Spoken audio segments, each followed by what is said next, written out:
오늘 이제 배우시는 감정평가의 방식은 이 흐름도는 매년 출제를 하죠. 이건 뭐 계산 문제도 아니고요. 흐름도는 매년 출제를 하기 때문에 1, 2월 강의는 이 흐름도를 하고 그리고 3, 4월 강의는 그 안에 세부 내용을 이렇게 강의를 진행을 하도록 하겠습니다. 자, 이 흐름도는요, 매년 출제를 하는데 여기서 틀리면 안 됩니다. 시험 문제. 자, 우선은 흐름도를 한번 보도록 하겠습니다. 자, 우선은 어느 정도, 자, 제품을 만드는데 어느 정도의 비용을 투입을 했느냐, 이것을 비용성이라고 해요. 비용성. 자, 제품을 만드는데 어느 정도의 비용을 투입을 해서 생산된 재화인가, 이 비용성의 원리를 근거로 해요. 근거로 하는데 비용은 수요와 관련이 있습니까? 공급과 관련이 있어요. 배운 거면 비용하면 공급이지 뭐, 생산 비용이니까. 그래서 이거는 공급과 관련이 있어요. 그래서 공급 측면에서 나타나는 가격의 특징이 있다. 공급 가격의 특징을 가지고 있고, 이때 여러분이 원가는 비용이거든요. 원가는, 자, 영어에 여러분 코스트라는 영어가 있거든요. 코스트. 이것을 우리는 경제 경영에서는 비용이고 또 회계에서는 원가라고 해요. 영어의 코스트라는 영어 단어. 예? 번역. 그래서 원가라는 건 비용이라는 의미입니다. 그래서 원가 방식. 그러면 이해하기가 훨씬 쉬울 거예요. 원가는 비용이다 생각하면은 비용이잖아요. 비용성의 원리. 그래서 원가 방식이 나오는데, 원가 방식은 다시 두 가지가 있어요. 자, 대상 물건, 평가 대상 물건의 가액을 구하는 원가법이 있고, 평가 대상 물건의 임대료를 구하는 적산법이 있어요. 자, 원가법에서 구한 대상 물건의 가액을 적산 가액이라고 하고, 적산법에서 구한 대상 물건의 임대료를 적산 임대료라고 해요. 자, 근데 이게 방식이 이제 3개 배울 거거든요. 그래서 3방식이죠. 그래서 평가의 3방식의 여기 성립 근거가 뭐냐, 이걸 보는 겁니다. 자, 여러분이 우리가 21회 시험 같은 경우에 요 네모 안에 들어갈 말 무엇입니까? 이런 거 묻거든요. 그럼 비용성. 이것도 한번 요 네모 안에 들어갈 말 무엇입니까? 한번 출제했잖아요. 그럼 비용성. 이런 식으로. 자, 두 번째는 부동산을 이용함으로써 어느 정도의 수익, 이익을 얻을 수 있느냐. 이건 수익성의 원리를 근거. 수익성의 원리를 근거인데, 부동산을 이용을 함으로써 하니까, 이용은 공급이에요, 수요예요? 이용하는 건 수요와 관련이 있지, 수요. 그래서 이거는 수요 측면, 공급이 아닌 수요 측면에서 나타나는 가격의 특징을 가지고 있고, 이때의 방식을 우리는 뭐라고 하냐, 수익 방식이라고 해요. 자, 무슨 방식이냐, 이건 수익 방식. 수익 방식은 또 대상 물건의 가액을 구하는, 대상 물건의 가액을 구하는 뭐죠? 수익 환원법. 예? 또 대상 물건의 임대료를 구하는 수익 분석법. 자, 여러분이 시험 문제에 또 이렇게 출제했죠. 요 네모 안에 들어갈 말 무엇입니까? 이렇게 수익 분석법. 수익 환원법에서 구한 대상 물건의 가액을 수익 가액이고, 수익 분석법에서 구한 대상 물건의 임대료를 수익 임대료로 하죠. 임대료를 임료인데요. 문제는 이렇게 주어지고요. 요 네모 안에 들어갈 만 무엇입니까? 이런 걸 막 출제를 하는데 흐름을 알아야 돼요. 흐름. 자, 세 번째는 시장에서 어느 정도의 가격으로 거래되고 있느냐. 여러분, 거래되는 가격이 뭐냐? 이걸 시장성인데, 시장에서 어느 정도의 가격으로 거래되고 있는가? 이 시장성의 원리를 근거로 해서 시장에서 팔고자 하는 공급과 사고자 하는 수요가 만나서 형성되는 균형 가격의 특징을 가지면서, 여기는 비교 방식, 용어가 또 새로운 형태의 용어, 비교 방식이라는 게 나와요. 비교. 자, 비교 방식으로서 여기서는 대상 물건의 가액을 구하는 거래사례 비교법. 자, 여러분 거래사례 비교법, 또 대상 물건의 임대를 구하는 임대사례 비교법이 있어요. 거래사례 비교법, 임대사례 비교법이라는 게 나와요. 자, 이때 이제 용어 어려워요. 거래사례 비교법에서 구한 대상 물건의 가액을 뭐죠? 비중가액. 임대사례 비교법에서 구한 대상 물건의 임대를 비준 임대료. 자, 여러분 또 요거 시험 문제 또 요 네모 안에 들어갈 만 무엇인가 또 한번 출제했어요. 비준 임대료. 자, 여러분 나중에 또 배우겠지만 우리나라 여러분 감정평가에 관한 규칙. 자, 우리나라 감정평가에 관한 규칙 제14조 1항을 보면 이렇게 나와요. 14조 1항을 보면은 감정평가업자는 토지를 감정평가할 때, 자, 여러분이 감정평가업자는 토지를 감정평가할 때 뭐를 적용하냐? 공시지가 기준법을 적용하는데 주의해야 될 건요. 요것은 시험 문제 절차는 25회. 그리고 우리가 개념 작년도에 출제했고 또 29회 시험에 또 냈어. 29회 시험에 요걸 냈거든요. 공시지가 뭐다? 요거 기준이야. 여러분 공시지가 기준입니다. 시험 문제는 또 비교하니까 또 비교 탁 이렇게 출제하니까 또 헷갈려 버립니다. 공시지가 비교법에 해라. 공시지가 뭐죠? 네, 기준법에 의해서 대상 토지의 가액을 구한다. 그래서 방법이 7개라고 해서 7방법이라고. 자, 요 흐름도를 잘 푸셔야 돼요. 여기서 또 틀리신 분도 많아요. 아무것도 아니지만은. 자, 기본적 개념 잘 보는데 485페이지에 보면은 거기에 관련해서 486페이지 중간에 가치의 삼면성, 가격의 삼면성이라고 하죠. 요거 얘기하는 거죠. 재화의 경제적 가치를 판정할 때는 비용성, 수익성, 시장성의 세 가지 면을 고찰을 해야 된다. 이것을 뭐라고 하죠? 가격 또는 가치의 뭐라고 한다? 삼면성. 이 가격 또는 가치의 삼면성은 이 평가의 삼방식에 뭐가 된다? 성립의 근거가 된다. 가격의 삼면성 또는 가치의 삼면성은 평가의 삼방식의 성립의 근거가 된다는 내용입니다.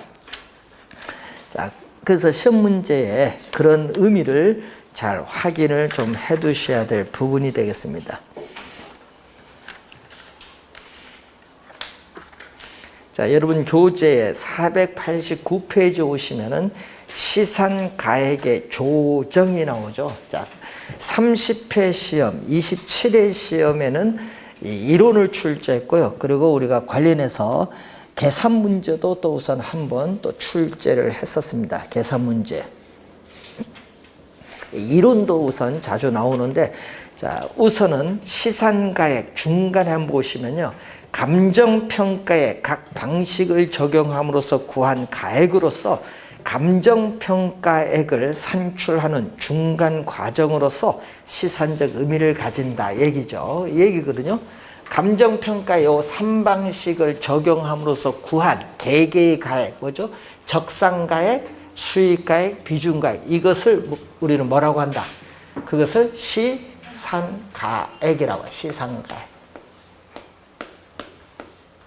시산가액. 2년 전 30회 또 시산가액 개념 또 나와 있죠. 그러니까 시산가액은 최종적인 감정평가 가액이 아니라 이 최종적인 가액을 구하는 중간 과정이다. 그리고 시산가액, 그래서 조정이 나와요. 자, 시산가액에 뭐가 나온다? 조정이 나온다. 거기 표에 보니까 우리나라 감정평가에 관한 규칙 제 몇 조? 12조. 요거 2년 전에 또 이렇게 나오거든요. 우리나라 감정평가에 관한 규칙에서는 시상가액 조정을 두고 있다? 맞죠? 네. 거기 제12조에 나와 있어요. 시상가액 조정. 자, 개념을 보시면요. 자, 감정평가의 3방식을 적용함으로써 구한 개개의 가액인 시상가액 3가지가 나오잖아요. 이걸 상호 관련시켜 다시 검토, 재검토함으로써 이 시상가액의 격차를 점점 줄여나가되 격차를 줄여나가는 작업을 시상가액 조정이라고 해요. 자, 조정의 개념을 지금 나와 있습니다. 그리고 밑에 조정 방법이 있죠. 자, 시상가액을 이 조정하는 방법의 첫 번째, 밑에서 네 번째 나오는 그 첫 번째가 21회 시험에서도 정답, 그리고 30회 시험에도 정답 물었어. 2번 정답 물었던 내용이죠. 그게 뭐죠? 가중치로 우리가 조정하는 방법이 나와요. 가중치로.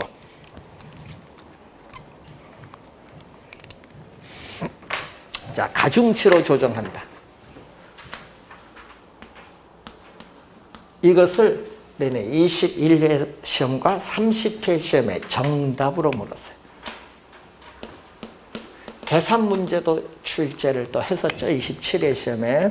자, 여러분 교재 489페이지 밑에서 네 번째 보시면은, 자, 조정은 3방식에 의해 구해진 시상가액을 단순히 산술평균하는 것이 아니다는 거죠. 산술평균이라는 건 뭐냐 하면요.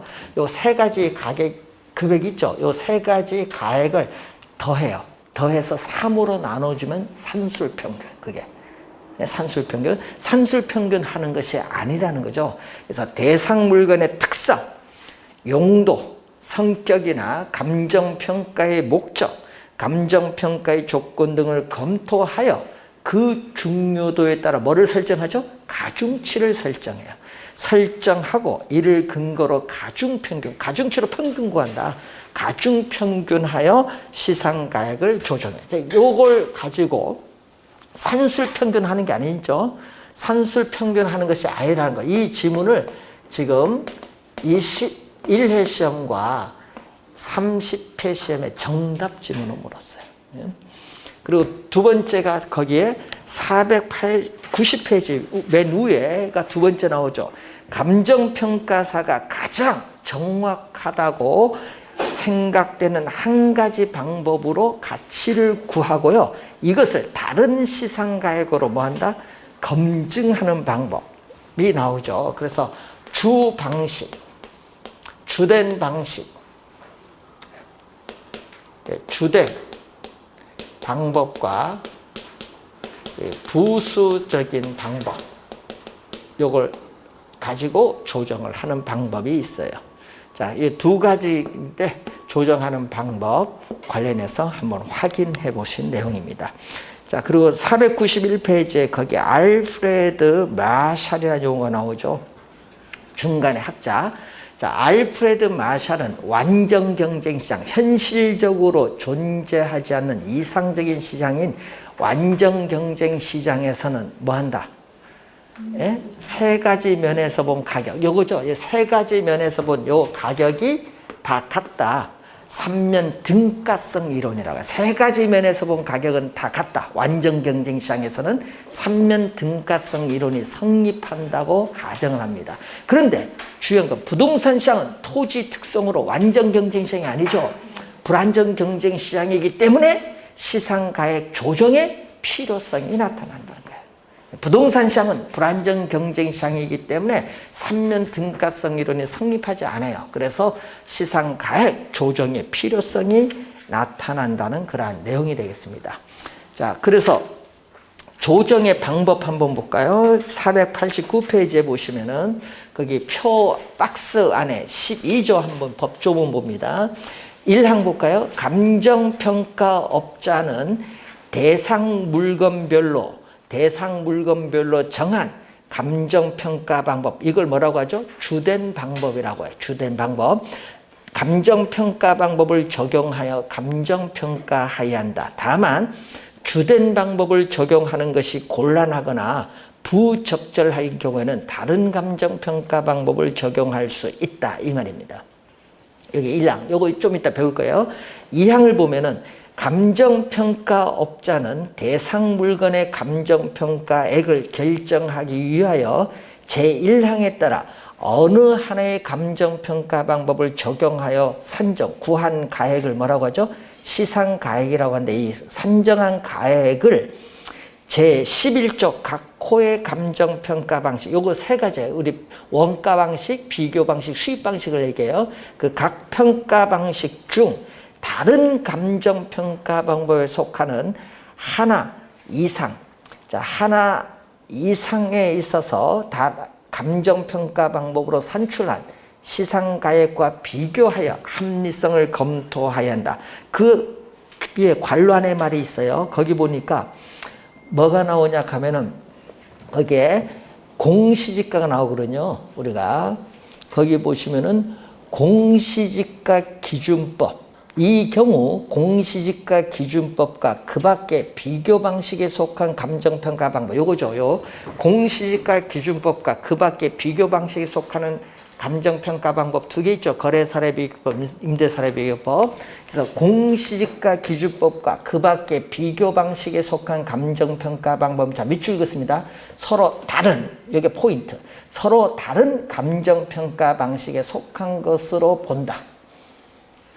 제12조에 의하면은, 자, 그걸 염두에 두시고, 자, 그리고 또 거기 다만, 2항 끝에 다만, 대상 물건의 특성 등으로 인하여 다른 감정평가 방법을 적용하는 것이 곤란하거나 불필요한 경우는 그러하지 아니하다. 그러니까 다른 시상과 비교해서 합리성을 검토할 필요가 없다는 거죠. 제3항 갑니다. 감정평가업자는 제2항에 따르는 검토 결과 제1항에 따라 산출한 시상가액의 합리성이 없다고 판단되는 경우에는 주된 방법 및 다른 감정평가 방법으로 산출한 시상가액을 뭐 한다? 조정. 요거죠. 주된 방법과 다른 감정평가 방법으로 구한 시상가액을 뭐 한다? 요걸 두 개 조정을 한다는 얘기죠. 조정하여 감정평가액을 결정할 수 있다. 요 법 조문이 또 시험에 나올 수도 있거든요. 지문. 우선 그 내용을 한번 보는데 21회 시험과 30회 시험은 이론으로 출제했고요. 27회는 계산 문제로 출제했어요. 뭐 가중치 조정하는 계산 문제 나왔습니다. 그건 나중에 배우시지만 어려운 문제는 아니고요. 자, 원가법 개념 한번 봅니다. 자, 여러분 하여튼 493페이지에 거기 맨 위에 원가법 개념, 우리가 시험 문제에 4번 출제했는데 작년에도 출제했어요. 원가법 개념. 그 개념을 보시면은 대상 물건의 재조달 원가에 감가 수정을 하여, 감가 수정이 네모, 또 요 네모 안에 들어갈 말 무엇입니까? 또 출제. 24회 시험에 또 출제를 했었죠. 네모 안에 들어갈 말 무엇입니까? 또 우선 출제를 했던 내용이 되겠습니다. 자, 그래서 감가 수정이죠. 대상 물건의 재조달 원가에 감가 수정을 하여 대상 물건의 가액을 산정하는 감정평가 방법을 원가법인데, 거기 산정하는 이 말은 구하는 이 말입니다. 산정하는, 이 앞으로 교재 읽다 보면 산정하는 이 말이 많이 나오는데 그건 구하는, 번역을 한다면 구하는. 이때 감가 수정액을 빼주죠. 재조달 원가는요, 이건 최고, 최선의 이용이거든요. 그럼 최고, 최선의 이용이 아니니까 감가를 해요. 빼줘요. 빼준 이것을 전문용어로 뭐라고 하냐. 이것을 감가 수정이라고 해요. 그래서 여러분 아까 얘기했죠. 재조달 원가에 뭐를 한다? 재조달 원가에 감가 수정을 하여 대상 물건의 이 가액을 산정하는 감정평가 방법을 원가법이다. 자, 원가법 개념이 나와 있죠. 하여튼 개념은 정확하게 기억을 해 두셔야 됩니다. 벌써 4번 출제입니다. 그 한글로 된 말 있죠. 그 4번 출제를 했어요. 벌써. 자, 4번 출제했고 이제 적산법 개념으로 한번 또 갑니다. 이것도 시험 문제 또 개념이 상당히 우리가 많이 출제를 하고 있는 부분입니다. 자, 505페이지에 우리가 밑에 또 4번째 보시면은, 자, 시험 문제 이것도 4번 출제를 했던 내용이죠. 개념. 여러분 항상 그 네 번 다 그 있죠. 네 번 말로 출제합니다. 예, 그 말로 출제할 때 잘 볼까요? 대상 물건의 기초가액. 간단히 생각합니다. 이 기초가액, 우리가 지금 공부하는 이 건물 지금 가격 얼마냐? 이 기초가액에 뭐를 곱하죠? 기대 이율. 자, 여러분 시험 문제에 27회 시험에 이렇게 냈거든요. 27회 시험에 요 또 네모를 딱 씌워서 이 네모 안에 들어갈 만 무엇입니까? 이렇게 물어. 그럼 답은 뭐다? 기대이율. 이런 거 시험에 계속 내거든요.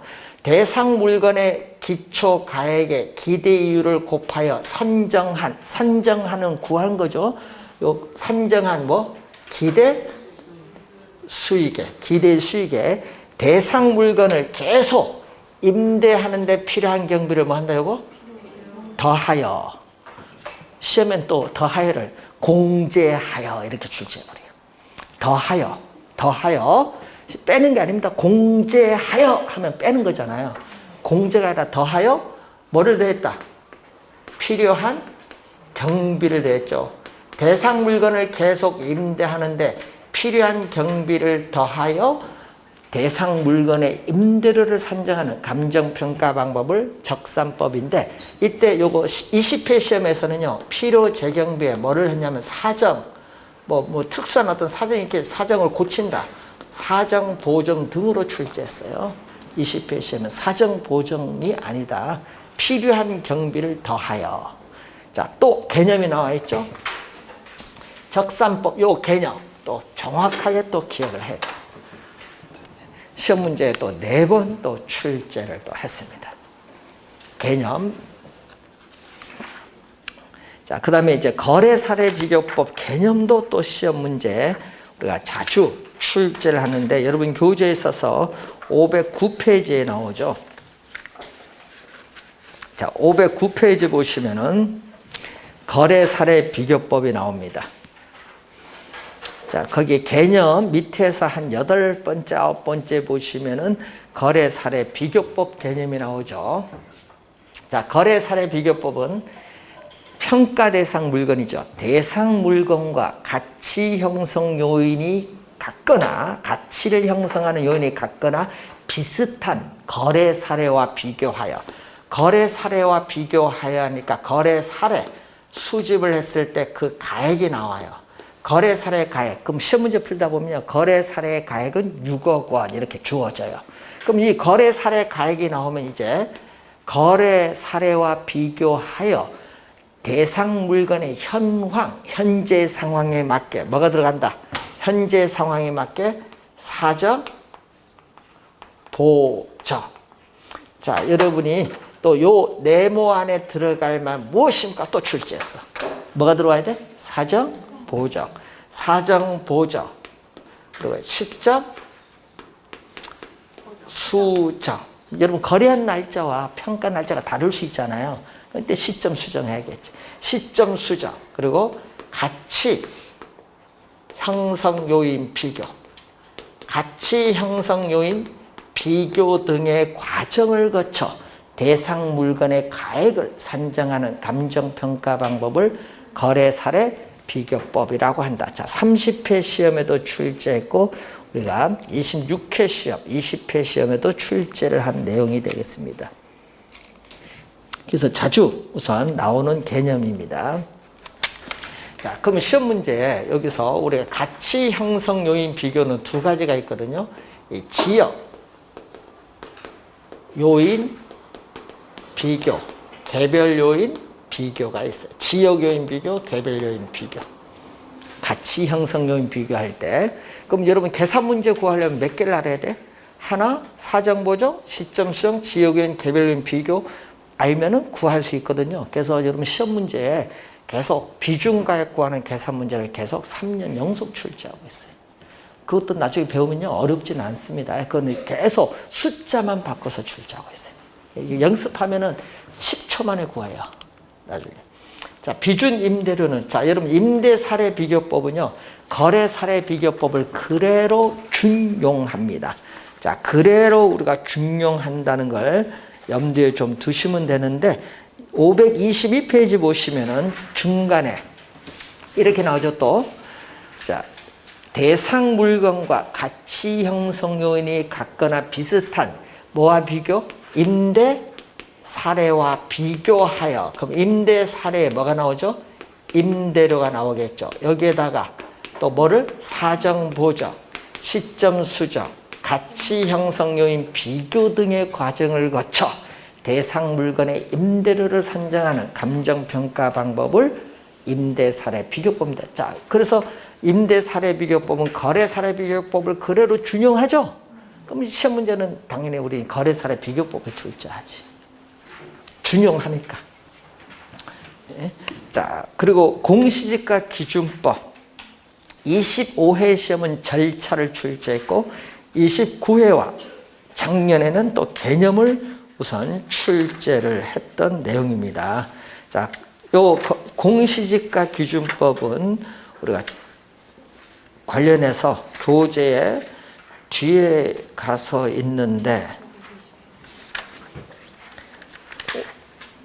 547페이지에 공시지가 기준법에 관련된 사항이 거기서 나옵니다.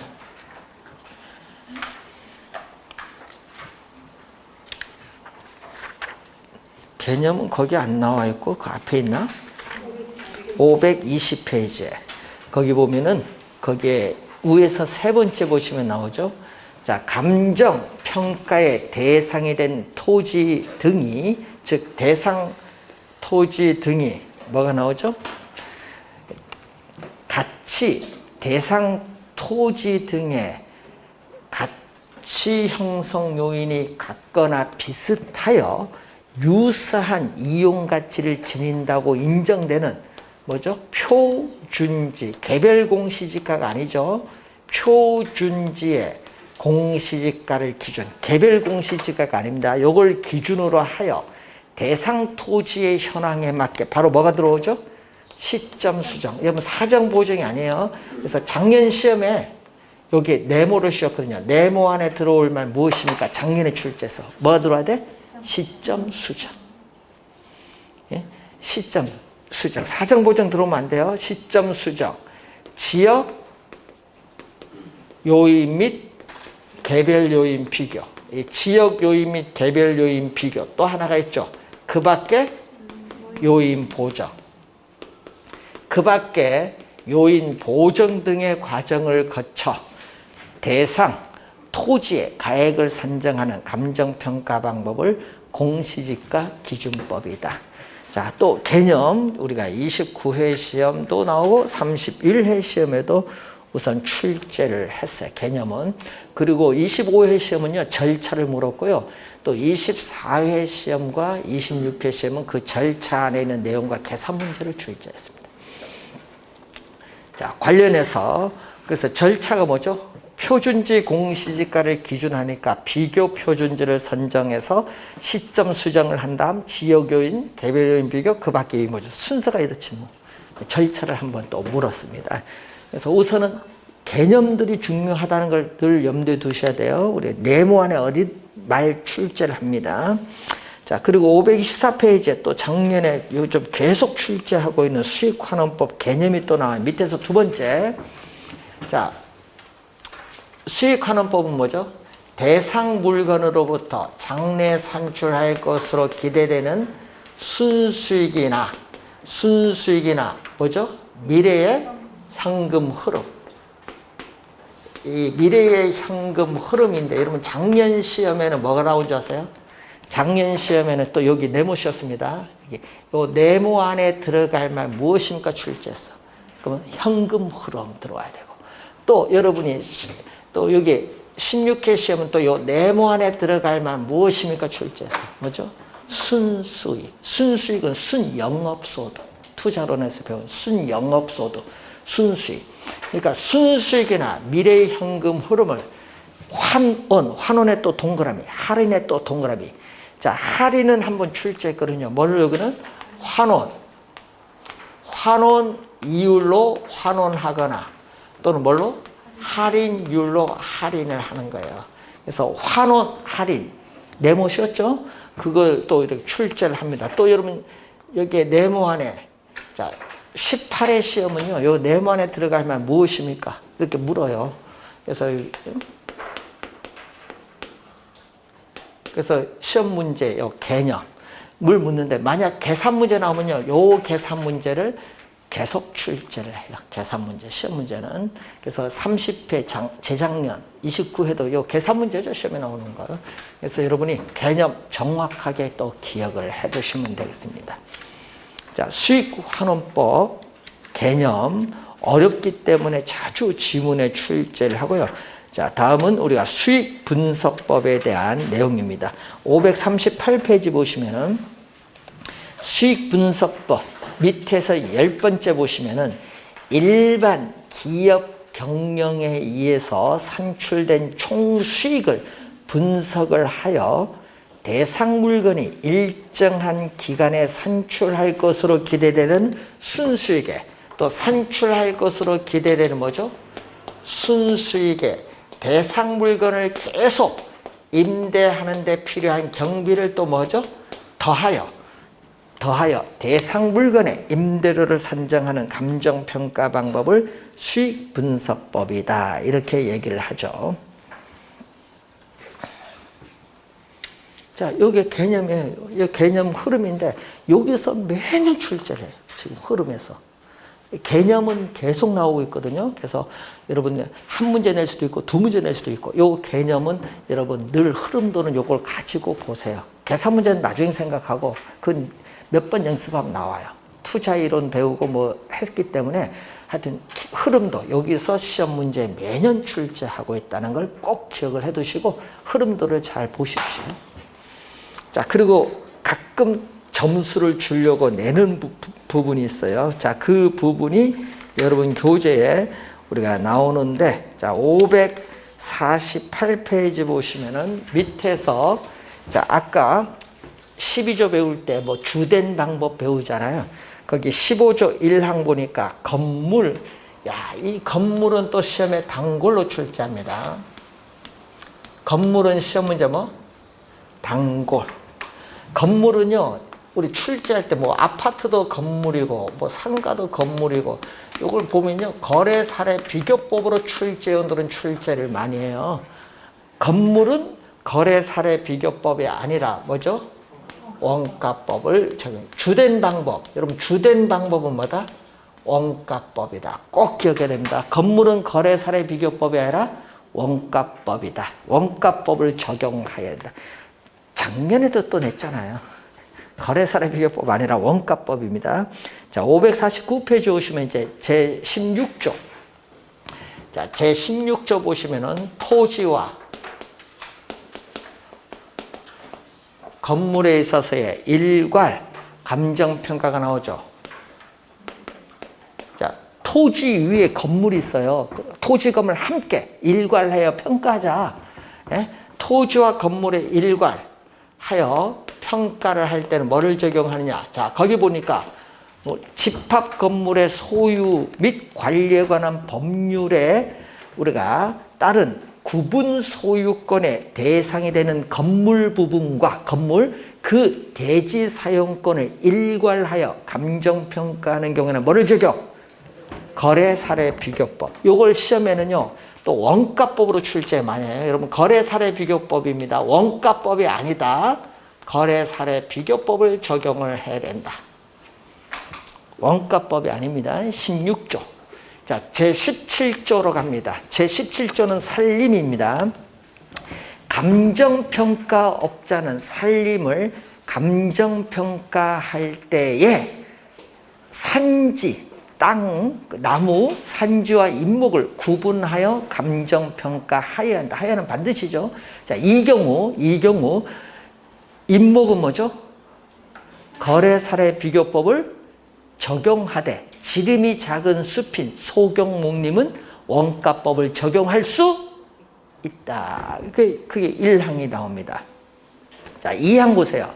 감정평가업자는, 이번은 2항 보세요. 산지와 뭐를? 인목을 또 일괄하여 감정평가하는 경우는 또 뭐를 적용?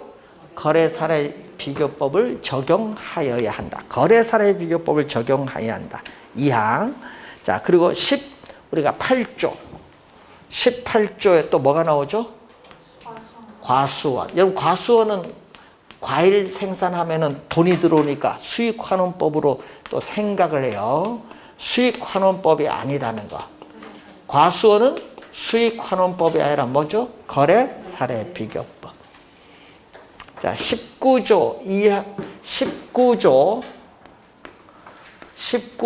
2항에 보면 뭐가 나오냐면 광업재단이 나와요. 자, 광업재단을 감정평가할 때는 이걸 뭐를 적용하느냐? 수익환원법을 적용합니다.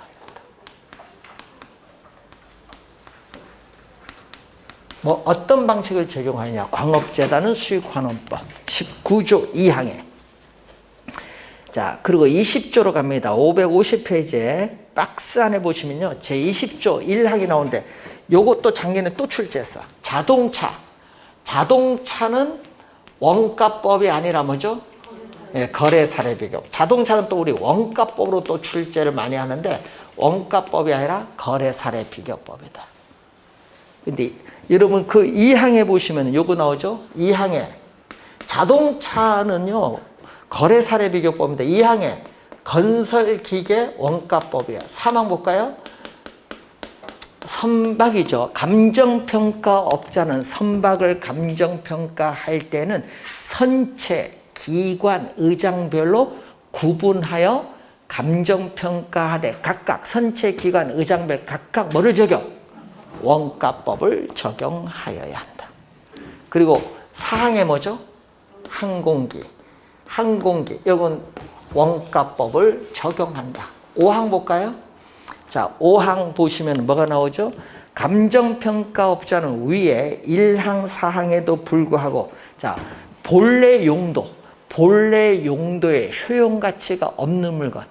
쓸데가 없다는 얘기죠. 본래 용도에 효용가치가 없는 물건은 해체 처분 가액으로 감정평가할 수 있다. 해체 처분 가액. 뭘 때? 본래 용도에 효용가치가 없는 물건은 해체 처분 가액으로 감정평가할 수 있다. 21항에 볼까요? 21항에 뭐가 나온다? 동산이 나오는데 그 동산도 거래사례 비교법인데 그 2항 보세요. 동산의 2항 보면 이것도 해체 처분 가액입니다. 본래 용도에 효용가치가 없는 물건은 해체 처분 가액으로 감정평가할 수 있다. 여러분 동산은 뭐 예를 들면 기계도 동산이잖아요. 자, 그리고 22항 이것도 시험 문제 한 3번 최근에 나온 것 같아. 임대료는 거래 사례 비교법이 아니라 이건 무슨 방법? 임대 사례 비교법. 또 시험 문제 우리 거래 사례 비교법으로 출제해 버립니다. 임대 사례 비교법이다. 거래 사례 비교법이 아니다는 거. 임대 사례 비교법. 자, 23조로 갔을 때 그 23조에 보시면은 여러분 교재에 써서 551페이지에 보시면은 거기에 영업권 등의 감정평가 나오죠. 거기 보면 뭐가 나오냐면은 특허권, 상표권, 영업권, 특허권, 상표권, 우리가 신용, 신항권, 전용 측성 이용권, 뭐 저작권 이런 건 다 무슨 자산? 무형자산, 형태가 없는 무형자산 등을 형태가 없는 무형자산 등을 감정평가할 때는 뭐를 적용? 수익환원법. 그리고 24조로 갑니다. 24조 2항에 상장채권은 뭐죠? 증권 거래소에 시세가 있는 상장채권은 뭐를 적용한다?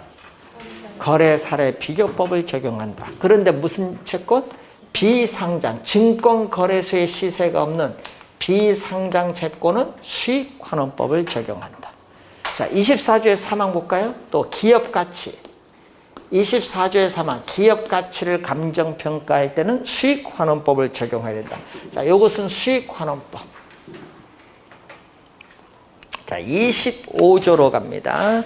소음이 이제 나오는데 552페이지에 감정평가업자는 소음, 진동, 일조 침해 또는 환경 오염 등으로 대상 물건의 직접적 또는 간접적 피해가 발생하여 대상 물건의 가치가 하락한 경우 그 가치 하락분을 감정평가할 때에 소음 등이 발생하기 전에 대상 물건의 가액 및 원상 회복 비용 등을 고려하여야 한다.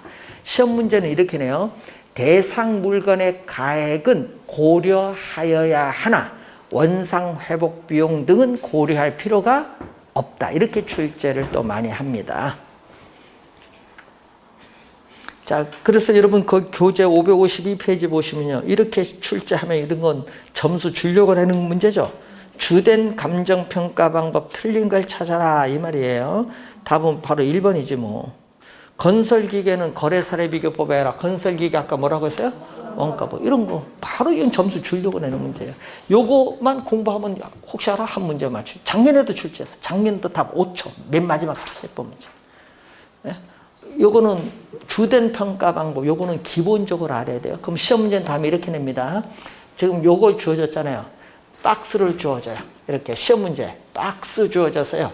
기역, 니은, 뭐 디귿, 리을, 미음, 비읍, 시역, 이응, 지읒 이렇게 해서 9개.